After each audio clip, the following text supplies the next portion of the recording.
Bootable pen drive కావాలి. Okay, so first of all మనం ల్యాప్టాప్లో యూఎస్బి పోర్షన్లో పెన్ డ్రైవ్ని ఇన్సర్ట్ చేసుకోవాలి. సో నెక్స్ట్ ఏమంటే పవర్ బటన్ ఆన్ చేసి ఎస్కేప్ బటన్ ఉంది కదా, ఇక్కడ ఎస్కేప్ కొంచెం ప్రెస్ చేయాలన్నమాట. సో ఆసూస్ వచ్చింది. ఇప్పుడు ఎస్కేప్ బటన్ ప్రెస్ చేస్తే ఇక్కడ మనకి మీకు జూమ్ చేసి చూపిస్తాను నేను. సెలెక్ట్ బూటబుల్ డివైస్ అని వస్తున్నాయి కదా, సో అక్కడ మనకు వచ్చి విండోస్ బూట్ మేనేజర్ అంటే ఇంటర్నల్ హార్డ్ డ్రైవ్ అనమాట. సో తర్వాత వచ్చి యూఈఎఫ్ఐ జనరిక్ ఫ్లాష్ డ్రైవ్ అనేది మన యూఎస్బి పెన్ డ్రైవ్ అనమాట.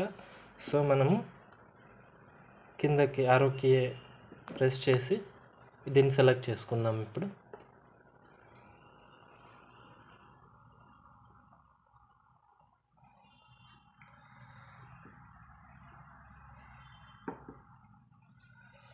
సో ఇప్పుడు విండోస్ ప్రాసెస్ స్టార్ట్ అయిందనమాట. So it's take some time. So మనకి విండోస్ స్టార్టప్ లోగో వచ్చింది. సో ఇప్పుడు సెటప్ వచ్చిందనమాట.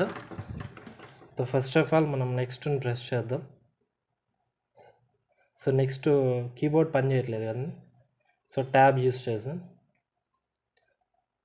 నెక్స్ట్ ఆప్షన్ వస్తాను ఎంటర్ కొట్టాం. తర్వాత ఐ ఇన్స్టలేషన్ సెటప్ ఈ స్టార్ట్ అయింది. సో నెక్స్ట్ స్టెప్ అవుతుంది అనమాట. ఇప్పుడు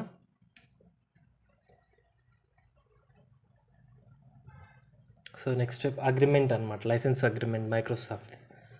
సో స్పేస్ నొక్కినామనుకో అగ్రిమెంట్ యాక్సెప్ట్ అవుతుంది. నెక్స్ట్ తర్వాత కస్టమ్ ఇన్స్టాలేషన్ దానిలోకి రావాలి కిందకి. So enter. సో ఇప్పుడు వచ్చి మనము లోడ్ చేయాలన్నమాట. లోడ్లోకి వెళ్ళి సో బ్రౌజ్, తర్వాత వచ్చి ఈఎస్డి బూటబుల్ డివైస్. సో మనకు ర్యాపిడ్ అనే సాఫ్ట్వేర్ వస్తుంది ఇక్కడ ఇన్స్టలేషన్లో డ్రైవ్ డిటెక్షన్ కోసం. సో దానికోసం మనం ఇప్పుడు దీనికి మౌస్ కనెక్ట్ చేసి చూద్దాం.